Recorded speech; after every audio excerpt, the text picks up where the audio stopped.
Hello, everyone. Welcome. My name is Lena, and I'm joined on stage by Lucy and Kevin. Should I use your last names? No, maybe? well. Kevin Mundye is an executive producer with Shine, and you're in charge of all the international versions of formats, basically, at least this format. Yep, this is one of them. And Lucy Bowden, you've been an executive producer on the show. Yes. Yes. So I've made the show, yeah. For several seasons. Yes. Yes. I just thought, has anyone seen One Born Every Minute? A few people. I thought we'd just start off with seeing a promo just to get us in the mood. So if you could just run the first clip, please.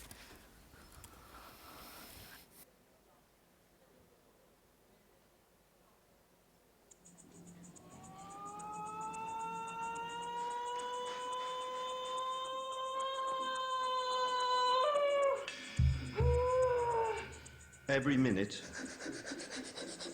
of every hour. I'd say there might be one building. Yeah, I think one's building. Of every day. Good morning, dear. Lovely. A baby is born in Britain. Beautiful. Here comes the head. To find out what it feels like to bring new life into the world, Open up those legs. we put 40 cameras into a bustling maternity hospital. What are you doing? You feel like the epidural, is it? I'm going to do it all naturally. I don't want any more children. From the front desk All right, darling. to the operating theatre. From the birthing pool Take your baby. to neonatal. Hello, beautiful girl. Capturing new lives beginning. You need to push now. Baby's had enough. You got to. Bit more, bit more, bit more. And others changing forever. You should be a daddy within the next 10 minutes, I would reckon. I'm going to be a mum in an hour. A fabulous mum. I can see why people only do this once. Okay, do you want a cup of tea? Oh, not that sad face.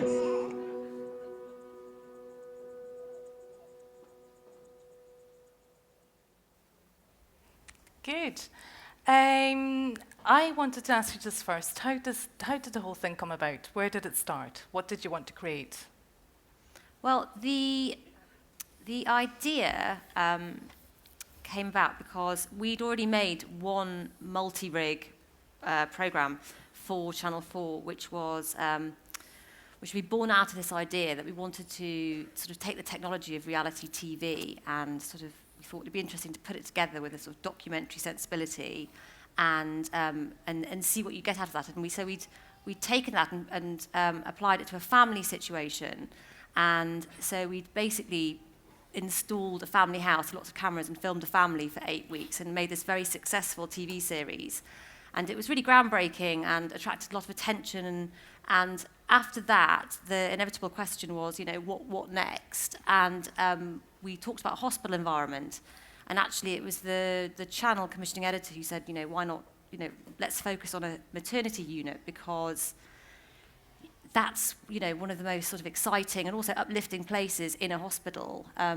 It's where you're going to see people's lives changing, new life coming into the world, but also life changing for those families welcoming the new baby into the world. And we knew there'd be a lot of drama, and so that's where it started. So we started looking into that, and then it took a very, very long time, obviously, to make the first series, to find a hospital that would come on board and allow us that level of access. How many hospitals did you contact before you got one to sign?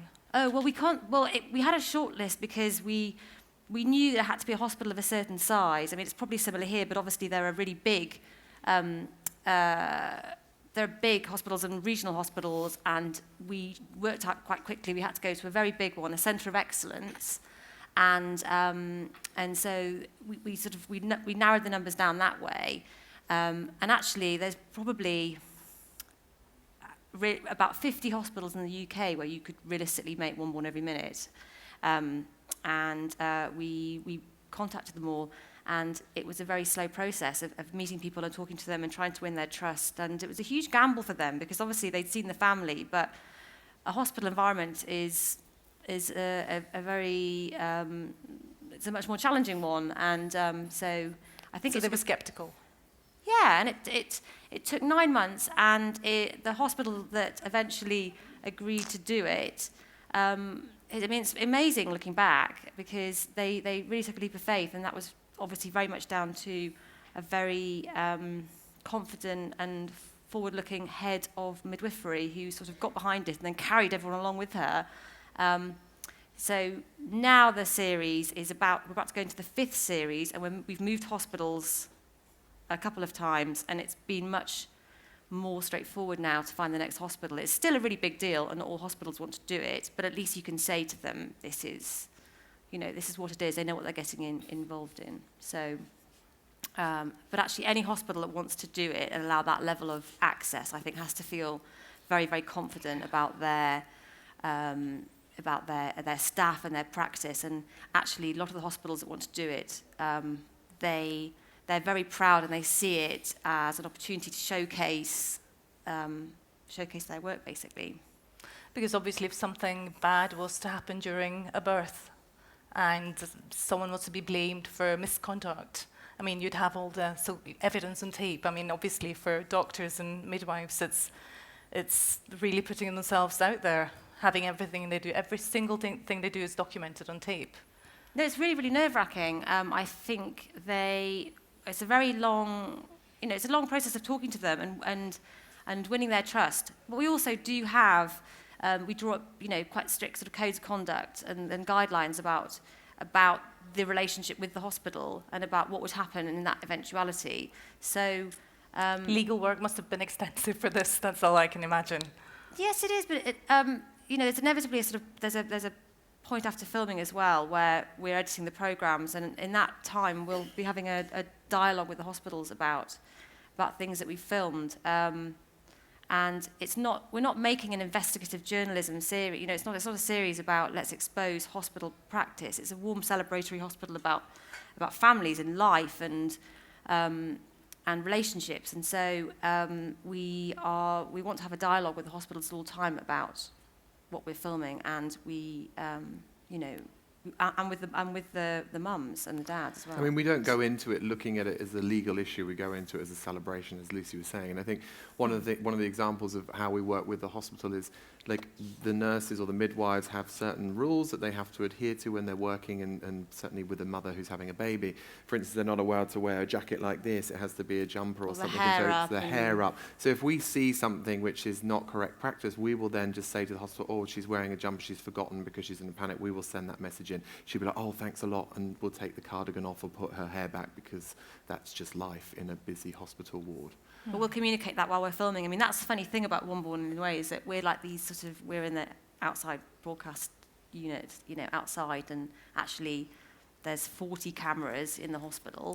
Let's just get onto the slide, Kevin, because you say multi-rig. It's maybe not a concept everyone's familiar with. So just a quick explanation of what the multi-rig is and how it's been developed. Yeah, so the generation, I guess, of the evolution of the multi-rig genre started, as Lucy said, with the family, which was taking a documentary situation. You could go in and film with one camera on your shoulder, a family, but the access and the kind of the subtle nuances and behaviors that you get from this structure of having all of these 40, 50, 60, 70 cameras in one place is so dramatically... All being remotely controlled, all so remotely that controlled. No one's in from exactly the production the same, crew is visible. Exactly, in exactly the same way as you would produce something like Big Brother, which I'm sure everybody's familiar with. It's exactly the same technology setup and structure. However, the principles applied to recorder and catching the stories are driven by a documentary approach. So that's very different. We don't produce, so everything that you see in any of these formats are unproduced. We let the action and the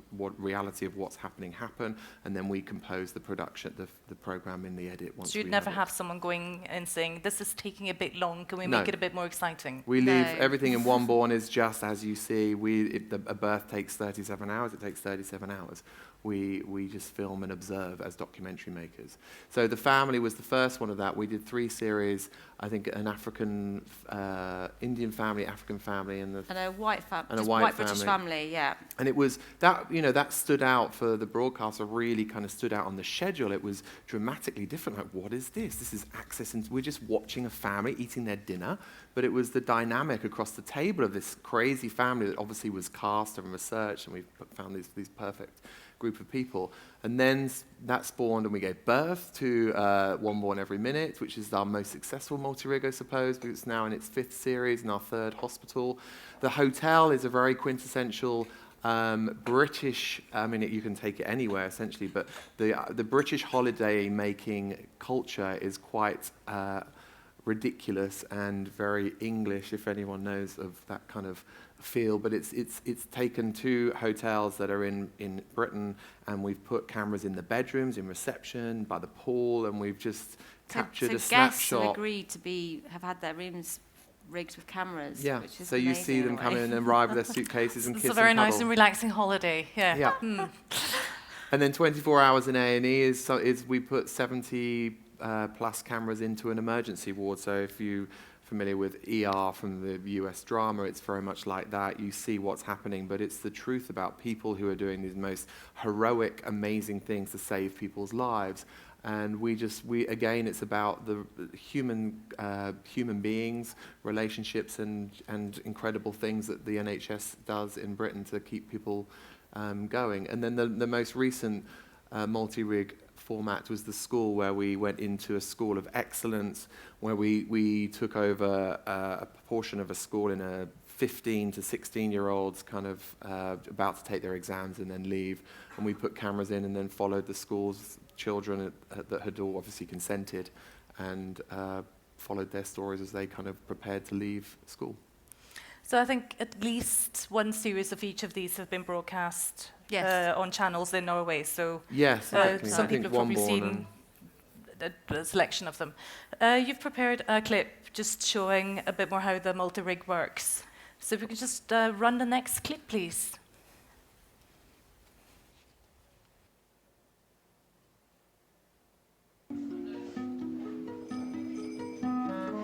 All babies are very precious, but sometimes when it's an older mother and she's had years of infertility and this is her one chance, they put a great pressure on themselves to make everything right. We're going to keep room 8 for the Lady Joy, who's been up and down from Burley. We'll keep that for her. You've got an antenatal bed with no pillows now. No one, any pillows. Yeah, that's all. She's heard about our pillow situation.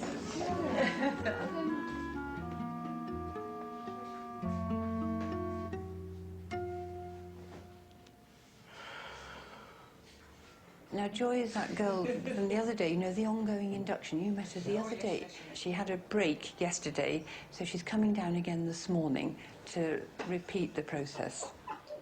Induction is a process when we start the labour artificially. She's diabetic, type 2 diabetic. In Joy's case, she had diabetes, so it was decided that she needed to be induced at 38 weeks.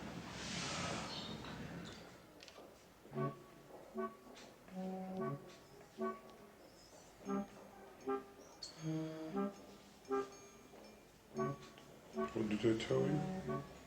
No, no one told me anything. No, she's phoned in off sick. Or her child is sick, is it, Kim? It's just that it's very busy here and there's only 3 midwives in the numbers. Oh, I'm fed up now, honestly. Not to be stressed. Baby will be here soon. No, I'm fed up, you know, moving from this room up there, down there again. The place is absolutely chock-a-block heaving. Then they don't know where to put me tonight. Don't need to worry. I don't need to worry. Nothing has to be worried about, okay? I'm stressed out this morning, you know. I was told to take all these pillows everywhere with me. And that nurse that brought me down was making a fuss about it. You know, oh, why are you taking them? There would be no pillows there. So I said... Can you all come? No, so I said, you know, I said, oh, I was told to carry them everywhere I go. Can you calm down now? And then she was making a bloody fuss about pillows. Can you lie down? No, don't force me, don't give me stress. I don't want to lay down now. That's it. Oh, Mum. Oh, the lady, I can't do it. You can do it. You've got no choice. Oh, I think I'll cut out for this, Mum. Why can't I just give you the epidural now? Because you're not far enough along. You're only at the beginning stages, yeah. I know, it was so upsetting. Sorry, Sam. I really can't take it. I've got your tablets here. See how you go just for a little bath? That sometimes helps relax you, and you can have your mum and your partner in with you. And then, you know, if you're not coping, we can try something else after that. Come on, then. Are we all going, are we? Slowly. Walking does help. Try and think every one of those is one less. I know it's hard for your first one.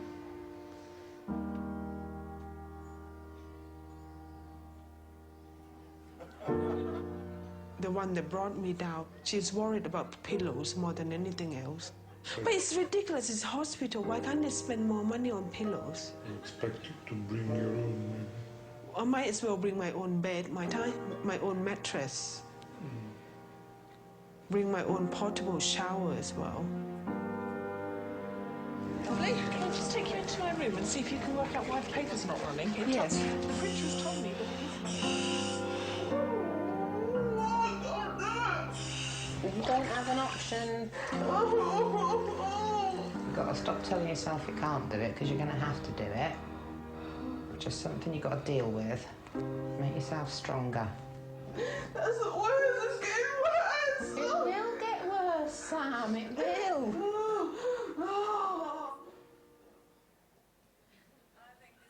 I think this clip really shows how the show works, because you could have made something very clinical, very kind of about medicine, about child, bearing, but it's all about the other things, really. Yeah. I think this, I mean, I've watched these clips so many times and I laugh and I get goosepimples every time I see it. It's so infectious and wonderful to watch. And what you're saying just there is this program is not a medical show. It's a program about relationships. Every episode we're going to have 2 or more births. That just happens.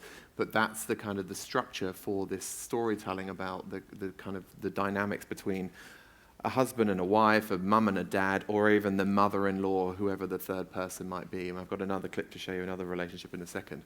So, how do you select the stories? I mean, obviously, if someone's in for 40-some hours giving birth, where do you start? What do you look for?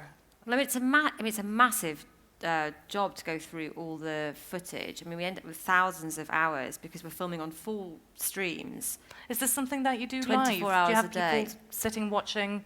Well, we have detailed logs, but actually the really important bit about the series, for all these series, is the editors, and we try to get the best editors, because as you can see, it's all about piecing things together and looking for reaction shots, and they and all the editors actually they like to watch a lot of the material, so they'll just watch it all play out. They don't want to necessarily be just given little bits. So for a huge part of their job is just going through it all and thinking about it, and then bringing their skills to it, and along with a producer, working out the story. So at the beginning of once we finish filming, we sort of have all our births. We have all our mums who signed up, and inevitably we don't end up often with as many births as we hoped for at the beginning, because some mums came early or some are coming late. And then we sort of work out how we're going to divide them up and give them to people to cut together, and then they start looking at them. And at the beginning of the first series, I think it was often just about contrast. So this is a very contrasting story. Joyce acts in a certain way, and Sam acts in a certain way in birth, and that contrast is sort of really interesting. Yeah, and it's really, so we're placing those things together. As the series has evolved, they've been often looking at things in a more thematic way as well, so making kind of links that way too. And I think that'll continue. We'll just always be thinking, essentially, One Born is fantastic in its purest form, but every series they put a little, they tweak it a bit. So to begin with, just the fact that someone's coming in giving birth, that was enough of a story for you to choose to film it.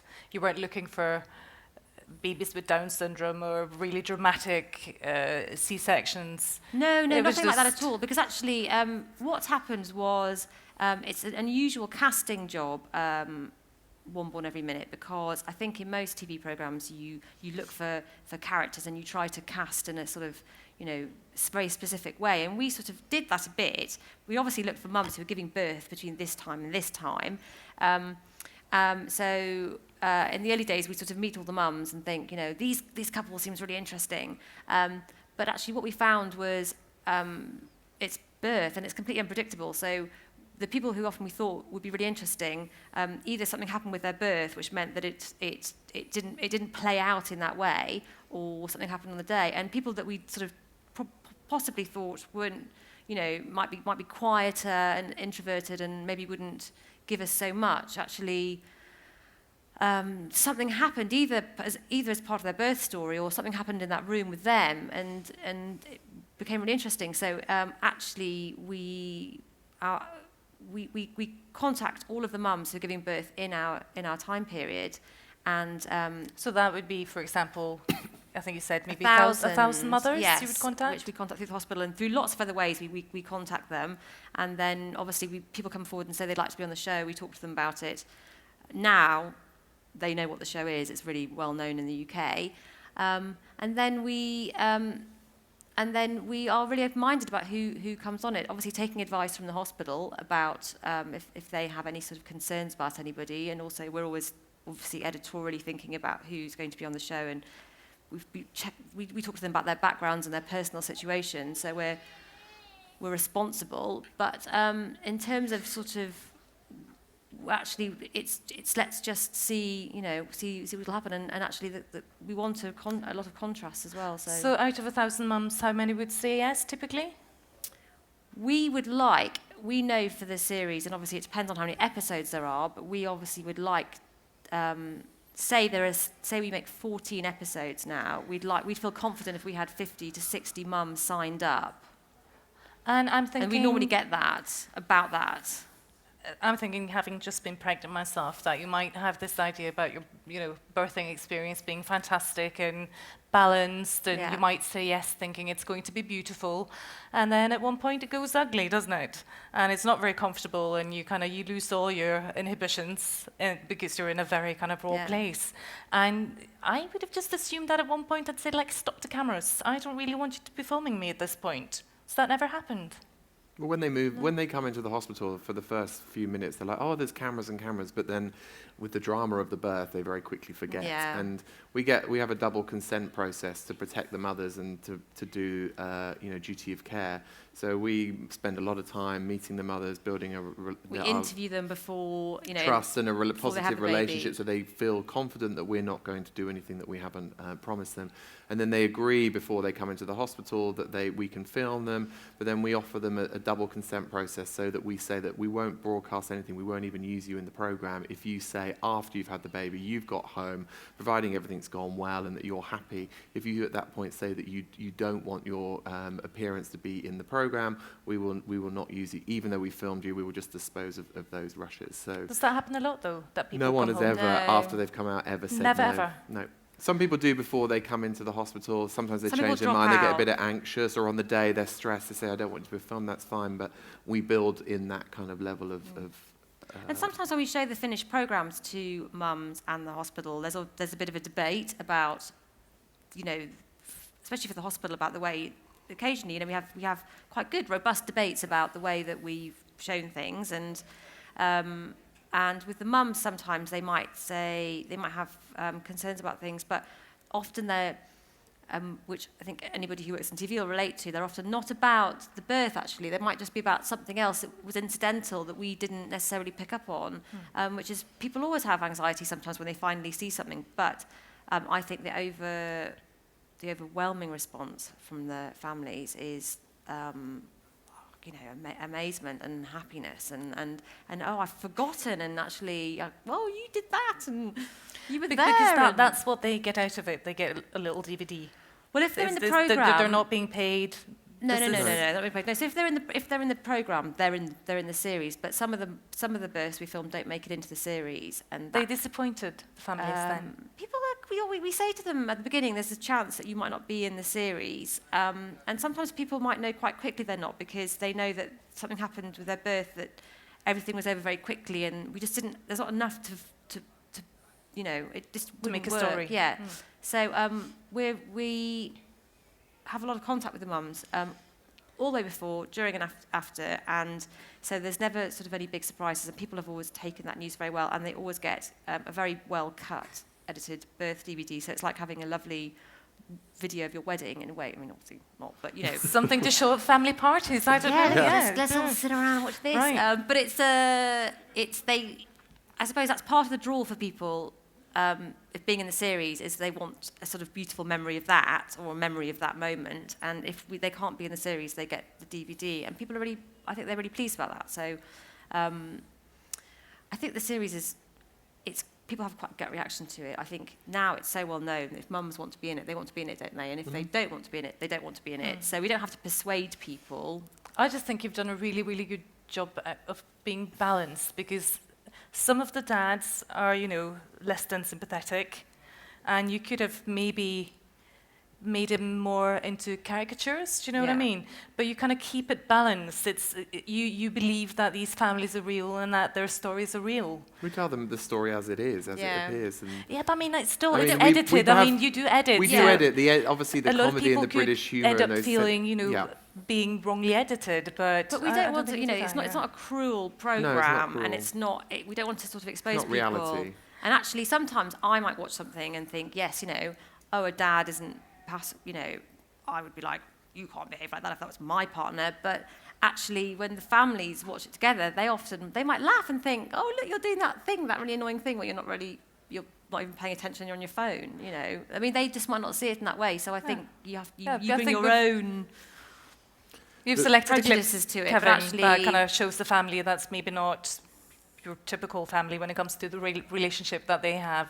Do you want to say anything before we see that, BT? Yeah, just one other thing is that the hospital for the second series, actually when I went up last time, it's actually been overrun with mothers wanting to come to the hospital to have their baby. So the success of the show has driven mothers to come to either be on the show or just because they see that hospital as like, that's the place I want to give birth. So they've actually multiple times had to shut down the ward because it was full, and they had to send mothers off to another hospital. So it's having a very positive effect on the because in the UK, I mean, I don't know the same here, but you can choose where you have your baby, so you can ask nicely in Norway. Not yet, So the next clip is just an example of a unique relationship. I think it's husband and wife. I think it's their third or fourth child that they're having, and they've got a teenage son who's come into the birthing room as well, which is an interesting insight to their world that is their family. And the husband's quite an entertaining character, which you'll see. Let's run that clip.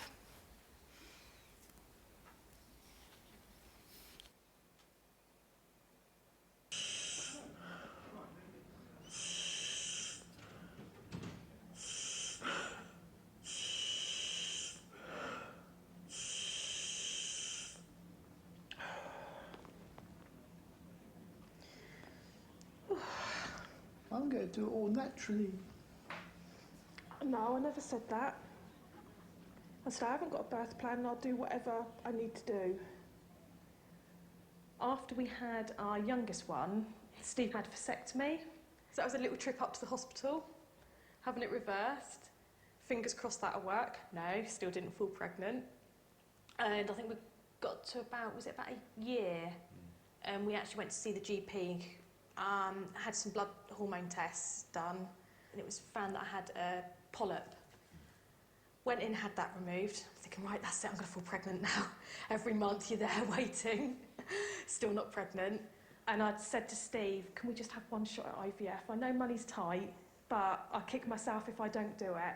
Couldn't believe it worked first time, it's obviously meant to be. Bye, love. Bye, darling. See you soon. Yeah, I'll be here. 1, 2,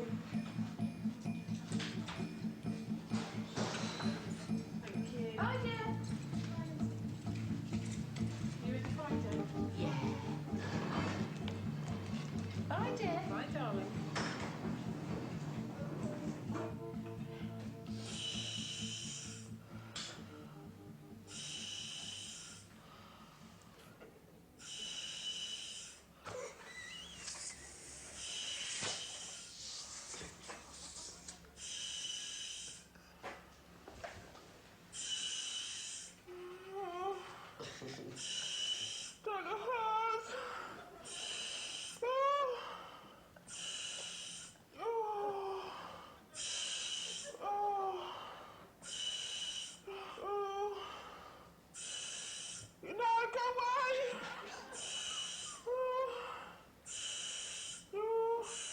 Steve, when they come, I want an epidural. Okay, do you want me to get them now? No. They're busy. She says she'll be back about 11 anyway. Well, you're nearly there, 5-2. See, this is what happens, you see. You're all nice and happy, and then you start getting knobby and aggressive. When have I got knobby and aggressive? Now? When people have come towards me and interfered in my personal space. See, this is why I sit out the way. I tried to go over and rub your back. Rub my back with a blown up, don't make me laugh. Oh, rub my back with a blown up glass.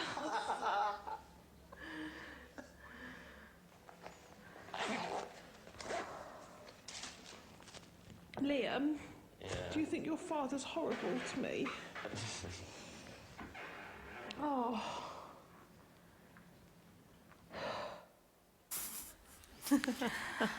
I think you could definitely see that this is a very British product.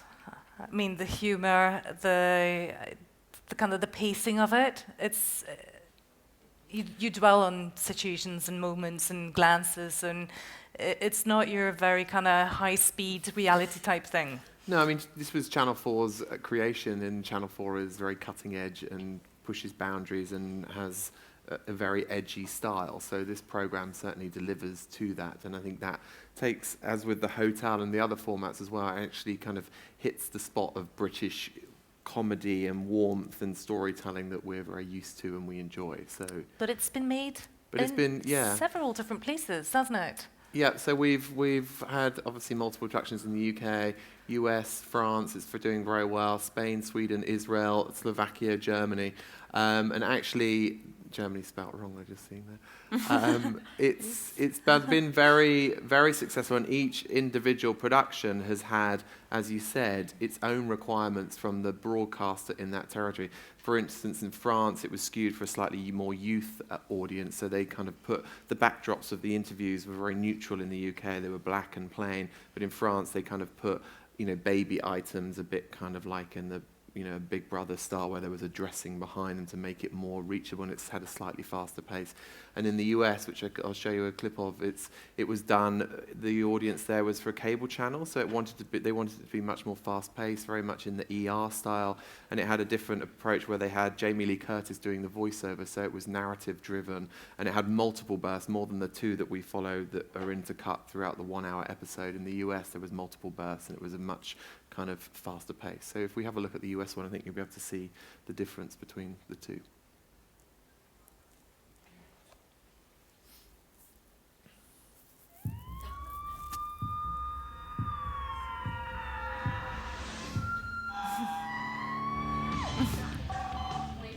Welcome to Riverside Methodist Hospital in Columbus, Ohio. It's home to one of the busiest labor and delivery units in the country. Over 6,500 babies are born here every year. For the first time ever, 40 cameras have been embedded throughout this unit to capture everything. I love you, but can you not touch me right now? 24 hours a day. I'm announcing it on Facebook. 7 days a week. I think we're going to get ready to push any minute. Holy crap. This is the real story. It's life inside a maternity ward like you've never seen it before. You did really good for the doggy style. We prefer to call it need check. Oh my gosh, look at the fluid. Oh my gosh. Oh, you're done. Intimate moments you won't believe. Always make sure that she's not hanging out. Baby? And my vagina. Witness the real miracle of life. Look at me. Hey, what's wrong with your memory card? Surviving each other. Oh, did you put it in? No. I cannot record. Damn it. Welcome to One Born Every Minute. It can be baby making time. We already made a baby. So I think it's even more obvious if you actually see the series that, the piece is very different. Yeah, I think I think what's amazing about the multi-rig you see there is that, that moment of dropping the camera, the phone on the baby, or in the one with Joy with the pillows and the cheeks squeeze.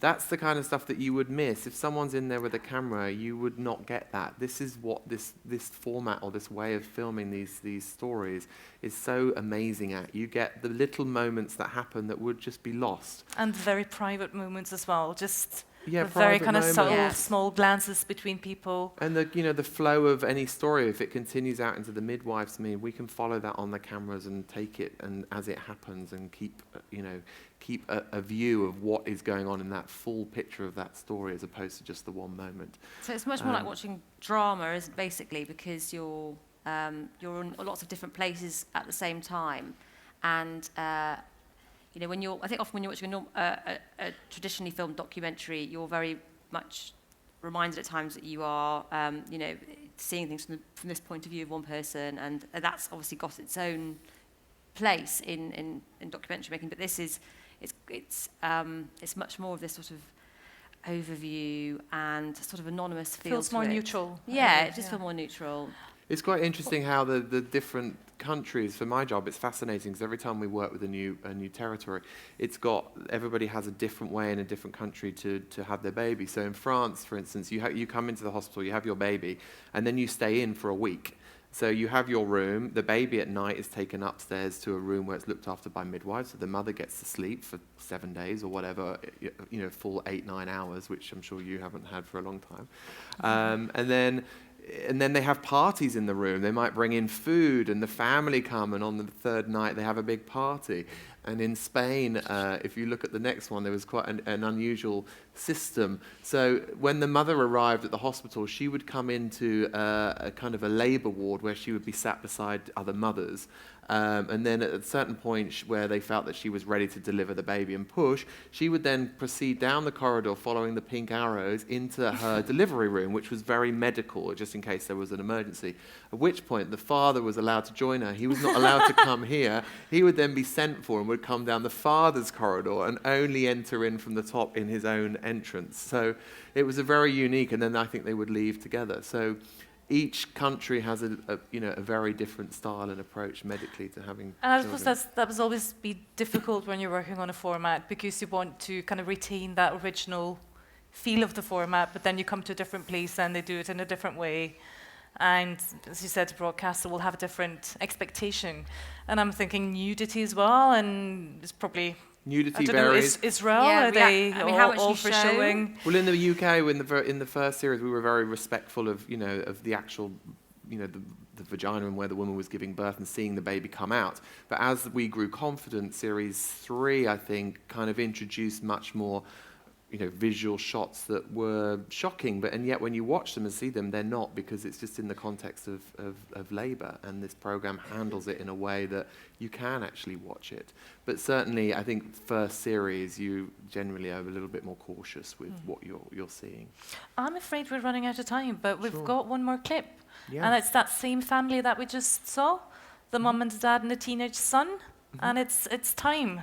It's time it's to have a baby. It's time for a baby. So let's have a look at the last clip.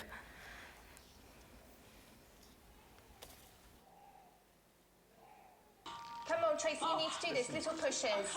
You can. No, you have to. Little pushes now, please. Little pushes. Come on, your baby has had enough. Now, little pushes. Come on, push. A little push. Come on, give me another little push.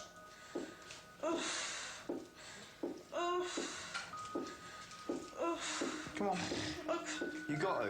Come on. Oh, God. Oh. I actually can't push. Trace, it's very tight down there, but maybe that Vanessa's going to have to do a small cut just to help it adjust, okay? Right. If you push like that within its contraction, we'll have a baby's head, okay? Okay. But you need to push really hard within its contraction, okay? This baby's just getting a little bit tired. Come on. If you get any urges, you need to do little pushes. Are you getting out of contraction? No. Okay, it's all right, don't panic. Oh, it just hurts all the time. Okay. Go on. If you got a contraction, yes, you got a contraction now. Come on, push. Push now. Come on, big push. Come on, that's it. Come on, it's coming. Come on, come on, good girl. Oh, sit. Oh, there we are. Oh. Right, I'll take it all out. Okay. Oh, brilliant. Oh, I've done it. I do apologise for all the noises. Oh. Okay, just going to give you that little injection in your back. Okay. That's it, keep rubbing it, Mum. Oh. Right, Dad, are you ready for this? Gonna have to do this quickly. Okay. Dad, Oh. right, in between. In between. Now. Right, and again. And again. Oh. Have to cut your fingers. Oh, he's crying now. Let's just have a look.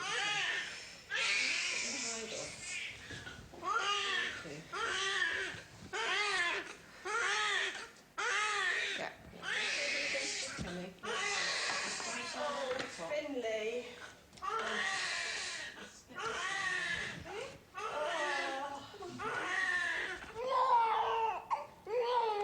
Yeah. Oh, wow. He's been feeding all the time. I mean, to be honest, it's pretty good that he's crying instead because it just clears everything.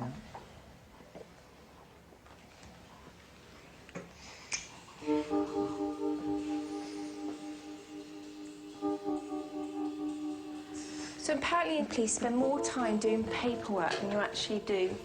No, not at all. No? No. Most of the time we're sort of either interviewing people or visiting people for a chat. That's nice.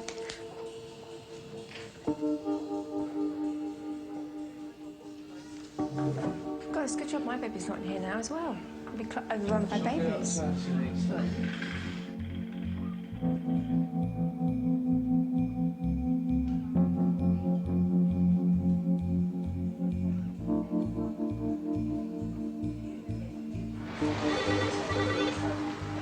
Label, come on, Nancy speaking. Goes on. Yeah. So just one last question. Where do you see this format going? What can you do with it? What can you do within the frames of the format? I don't know. I think actually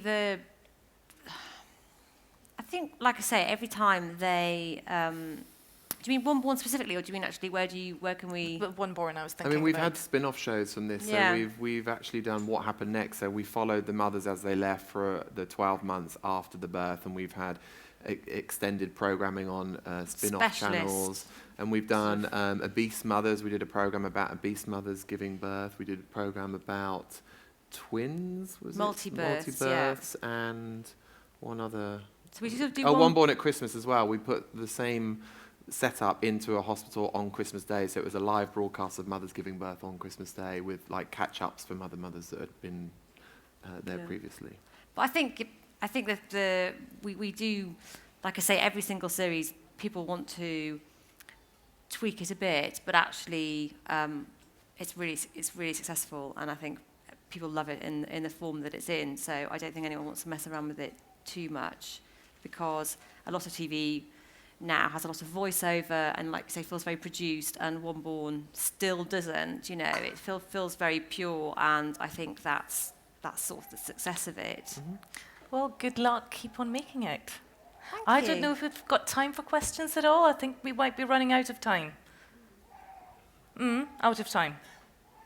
Out of time? Okay. I think we'll just say thank you very much for coming to Norway. Thanks for having us.